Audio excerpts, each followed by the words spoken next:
संभल वाला मामला है, अब अजमेर शरीफ का भी मामला सामने आ रहा है, क्या कहेंगे?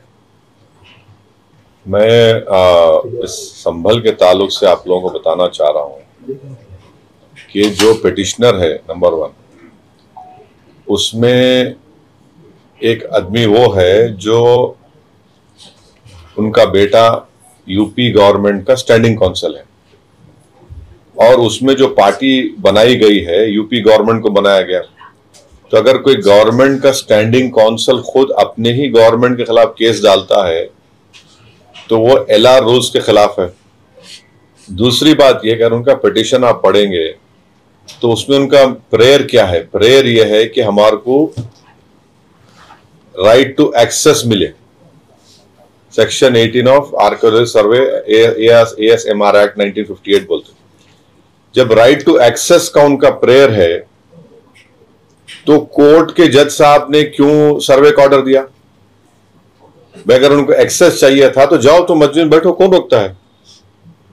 तो रोक टोक तो नहीं है। प्रेयर उनका यह है कि राइट टू एक्सेस होना हमारे को, और उनको सर्वे का ऑर्डर दिए जज साहब, तो ये गलत है। ये दूसरा यह है कि प्लेसेस ऑफ वर्शिप एक्ट के तहत आप उसका कैरेक्टर नेचर चेंज नहीं कर सकते, आप कन्वर्जन नहीं कर सकते, तो सर्वे कैसा करा रहे आप? और फिर आप देख लिए कि अगर वो लोग कोर्ट को नहीं जाते तो आज वो 5 लोगों की मौत नहीं होती, बेकसूर नौजवानों की मौत होगी वहां पर। एक ये है। और फिर सुप्रीम कोर्ट ने जो ये कह दिया कि उस रिपोर्ट को सील बंद कवर में रखना, और जब तक मैनेजिंग कमेटी हाई कोर्ट नहीं जाती उस वक्त तक वो लोकल कोर्ट उसको सुनवाई नहीं करना। और जो oral observation chief justice of India के हैं, जो वो ASG को बोल रहे थे कि गवर्नमेंट न्यूट्रल रहना चाहिए, कोई गड़बड़ नहीं होनी चाहिए, ये उन्होंने कहा। अब आपका दूसरा सवाल जो गरीब नवाज सुल्तान हिंद के बारे में है, एक बात बताइए, 800 साल से वो दरगाह है। अलाउद्दीन खिलजी की जब हुकूमत थी तो उस जमाने में 13th सेंचुरी 12th सेंचुरी में दरगाह शरीफ है। 12th सेंचुरी में गरीब नवाज का विसाल हो गया। 13th सेंचुरी में अमीर खुसरो, आप लोग जानते हैं अमीर खुसरो रहमतुल्लाह, उन्होंने किताब लिखे थे खजाइने फुतुहा, उसमें उन्होंने दरगाह का जिक्र किया। और फिर 800 साल के बाद आज आप बोल रहे कि नहीं वो दरगाह नहीं है, क्या बचेगा भाई? फिर कुछ तो, यानी वो दरगाह शरीफ जो है, पूरे 2 हमारे नेबरिंग कंट्रीज का ऑफिशियल डेलीगेशन हर साल वहां पे आता है, और फिर हर प्रधानमंत्री वहां पर चादर भिजाते उर्स शरीफ के दौरान। ये कहां रोकेगा, कहां ये? अगर कल बौद्ध समाज के लोग, जैन समाज के लोग भी कोर्ट में चले गए, आपको मालूम क्या हो जाएगा इस देश में? वही बोलेंगे कि हमारा वो जगह थी, हमारे मजहबी जगह थी। जैन समाज के लोग, बौद्ध समाज के लोग बोलेंगे। इसीलिए हमने 91 का एक्ट बना के बोला कि 15 अगस्त 47 को जिस किसी का भी मजहबी जगह है उसको चेंज या कन्वर्ट नहीं किया जाएगा। अब लोग बोलते नहीं, उसको एसर्टन करने से क्या होगा? अरे एसर्टन को एकेडमिक एक्सरसाइज के लिए कर रहा है, आप तो चेंज करना चाह रहे ना उसको। चलो कोई एकेडमिक एक्सरसाइज के लिए नहीं, एकेडमिक एक्सरसाइज नहीं है, एक्सरसाइज इसलिए कन्वर्ट करो उसको, उस जगह को बदल दो, और जुडिशियल प्रोसेस से उसको वो मौका मिले। ये गलत चीज है। अब उस केस में ministry of minority affairs party है। अब मोदी सरकार क्या जवाब दाखिल करेगी जबकि वो खुद चादर भिजाए? नरेंद्र मोदी एक मर्तबा ने 10 साल में 10 मर्तबा चादर भिजाए हैं, फोटोज भी आप देख लो।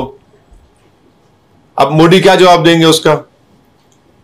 इसको बंद करना चाहिए बीजेपी RSS को, ये देश के हित में नहीं है। सर आप देखिए, अब आप ऐसा, आप बार बार आप ASI करेंगे तो AI छोड़ के ASI पढ़ लो पूरा। आर्टिफिशियल इंटेलिजेंस के बारे में बात भी मत करो, खाली ASI करते रहो। बस धंधे पे लगा जाओ, खुदाई करो। क्या है ये?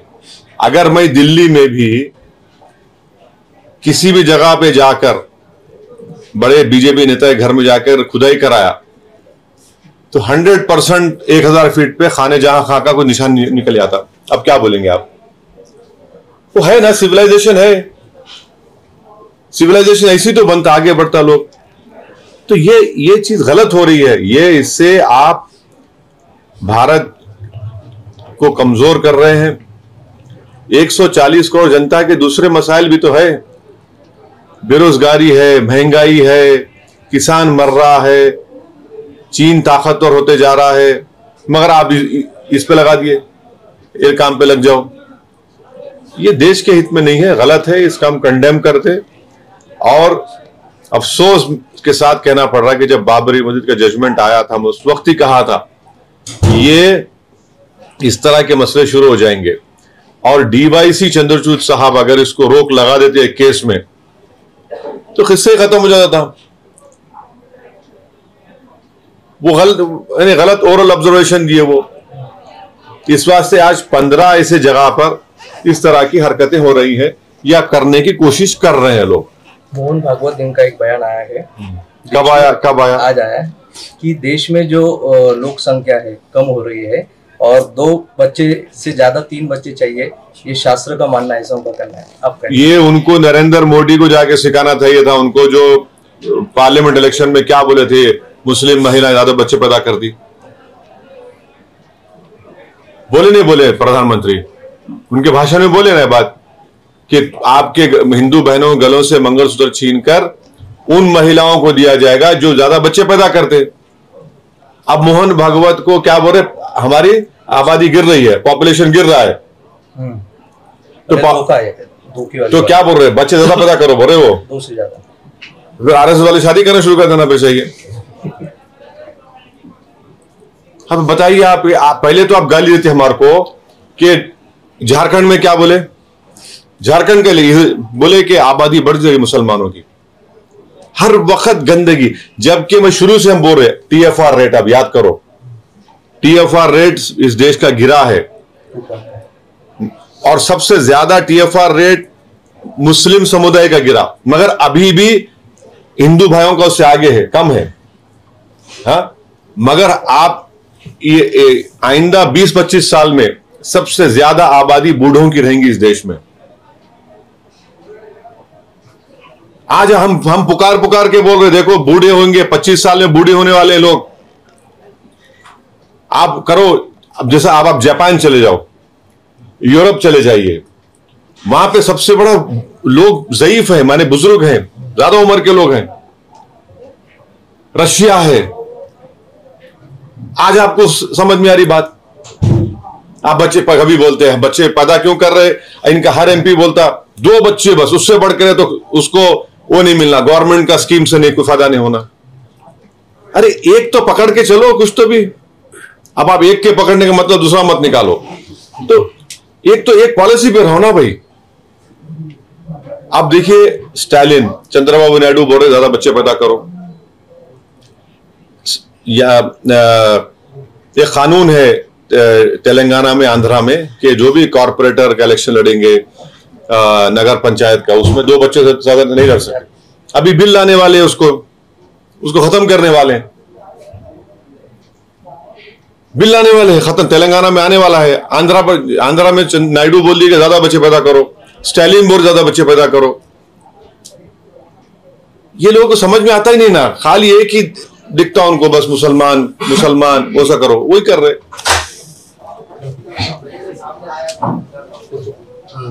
अभी सब महाराष्ट्र इलेक्शन के बारे में क्या बहुत सारे लोग ये कह रहे हैं कि ईवीएम का घोटाला है, आप इसको कैसे देखते हो?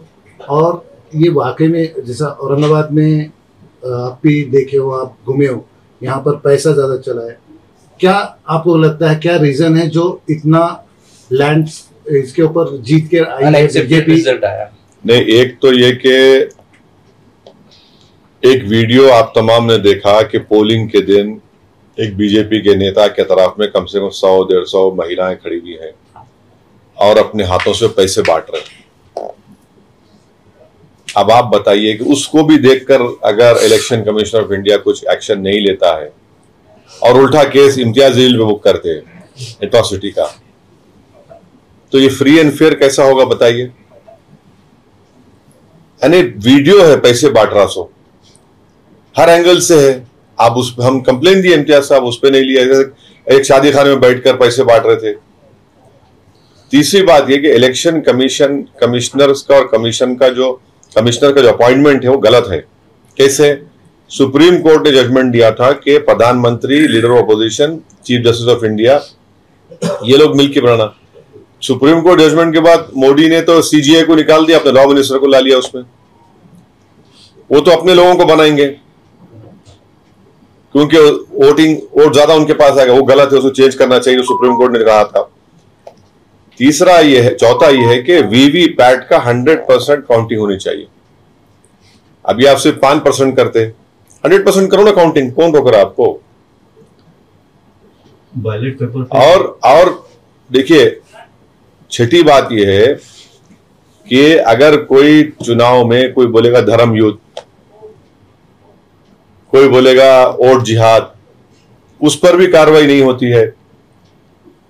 कोई बोलेगा फतवा या भगवा। अब जो फतवा दिए उनको तो आप लोग भूल गए, उनके पास जा रहे नहीं आप, उनके पास जा रहे नहीं आप लोग। तो ये तो ठीक नहीं है ना। तो इलेक्शन फ्री एंड फेयर होनी चाहिए। फ्री एंड फेयर जब नहीं होगा तो फिर तो फायदा उठ जाएगा, उठा लेंगे। और फिर जितना जो पैसों का जो झोलझाल होता है उसमें रोक टोक होनी चाहिए। रोक टोक ही नहीं हो रही। कोई खड़े होकर पैसे बांट रहा है पोलिंग के दिन। आपको बोलना है फ्री और फेयर इलेक्शन नहीं होना। नहीं, फ्री एंड फेयर के लिए जरूरी है कि अगर वो शख्स पैसे बांट रहा है तो उसके खिलाफ केस बुक हुआ। केस भी बुक नहीं हुआ उसके खिलाफ, उसके आप ना इंक्वायरी ऑर्डर करते, ना आरओ बोलता है कुछ। भाई आरओ क्या कर रहा है? औरंगाबाद सेंट्रल का आरओ, ईस्ट का, उसको तो दिखना चाहिए ना कि भाई हो रहा है। तो उसका तो काम है आरओ का। आरओ साहब क्या किए? आरओ साहब कुछ नहीं किए। सीओ साहब का काम था, ईसीआई का काम था, कुछ नहीं हुआ है। अब ये जो डिबेट हो रहा है कि ईवीएम चाहिए या बैलेट पेपर चाहिए, क्या चाहिए, ये डिबेट अब देखेंगे आगे क्या होता है। मगर इलेक्शन कमिश्नर्स के अपॉइंटमेंट में जो प्रेजेंट बिल, जो कानून बनाया गया मोदी सरकार की तरफ से, गलत है। उसको सीजीआई को रखना चाहिए। सीजीआई को उसने निकाल दिया, लॉ मिनिस्टर को रख दिया आपने। अच्छा, वो तो फाइनल, उससे पहले एक कमेटी है, उसमें भी लॉ मिनिस्टर है। एक कमेटी है जो सिलेक्ट करता, एक कमेटी है जो फाइनल करके भी, जो पहली कमेटी में लॉ मिनिस्टर है, गवर्नमेंट का है ना, वो तो एग्जीक्यूटिव का आदमी है। महाराष्ट्र में सीएम का मामला 4-5 दिन हो गए, उसमें फाइनल रिजल्ट निर्णय नहीं ले रहे हैं अभी। लेकिन आरएसएस ने ये कहा है कि फडणवीस की सिवा हमें कोई चाहिए नहीं, फडणवीस ही सीएम चाहिए, ऐसा उन्होंने भाजपा को कहा। अब उनकी सरकार है तो जाहिर है अपने आदमी को बनाएंगे वो लोग। अब हम क्या बोलेंगे? तो अच्छा है, आरएसएस ने बोल दिया कि उनका आदमी चाहिए उनको। अब बोलना चाहिए शिंदे को और अजित पवार को। सर, आने वाली मनपा इलेक्शन में एमआईएम की क्या रणनीति होने वाली है? अच्छी रणनीति रहेगी। हम लोग अभी उसके लिए तैयारी कर रहे हैं। मैं आया भी उसलिए था और आते रहूंगा। अच्छे तरीके से इंशाल्लाह अच्छा नतीजा आएगा। वैसे साहब, आप 16 सीटों पर चुनाव कंटेस्ट किए थे महाराष्ट्र में और एक सीट पर आपको जीत हासिल हुई, तो आप अपनी इस इलेक्शन में हार के इस फेलियर को कहाँ देखते हैं? हमने औरंगाबाद की दोनों सीटों में, धूलिया में और जो गोवंडी की सीट है, वहां पर हमने बहुत अच्छे खासे वोट लिए। सोलापुर में, इन जगह पर हम लोग सेकंड आए। इम्तियाज साहब तो बहुत करीब आए, कम वोटों से कामयाब नहीं हो सके। तो जाहिर है कहीं ना कहीं हमको अपना भी कमजोरियों को दूर करना है और इंशाल्लाह हम लोग सबसे बात करेंगे, जाएंगे, बैठ के बात करके उसको कमजोरियों को दूर करेंगे। मगर ये जो सडनली जो बैठ गया ना, ये आपका अगाड़ी, ये समझ में नहीं आया कैसा ये लोग बढ़ गए एकदम ही मैंने कोलैप्स हो गए एकदम वो लोग। उसका रीजन क्या है मेरे को तो वो लोग तलाश करेंगे, पर हम अपना रीजन तलाश करेंगे। अब साथ में नहीं गए तो ऐसा लग रहा है साथ में नहीं गए तो फायदे में रहे। काम करेंगे। हाँ नहीं हम तो शुक्रिया अदा करेंगे हमारे मराठा भाइयों का, हमारे मनोज जरांगे साहब का, हमारे दलित भाइयों का, हमारे हिंदू भाइयों का, हमारे वोट दिए।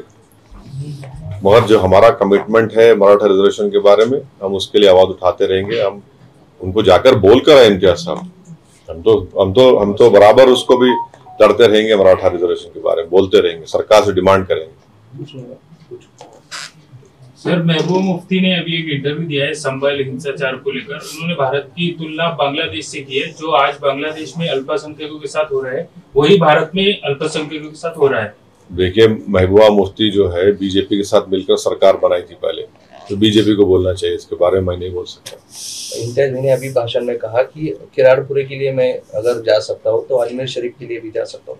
तो इस मामले पे आप कुछ आगे चल के मोर्चा आप अजमेर शरीफ के बारे में जो श्रद्धालु बोलेंगे या डिवोटीज है, उसमें कई गैर मुस्लिम भी तो है, नॉन मुस्लिम भी तो है। तो वो तो एक भारत के एक सिंक्रेटिक कल्चर का भी रिप्रेजेंटेशन है।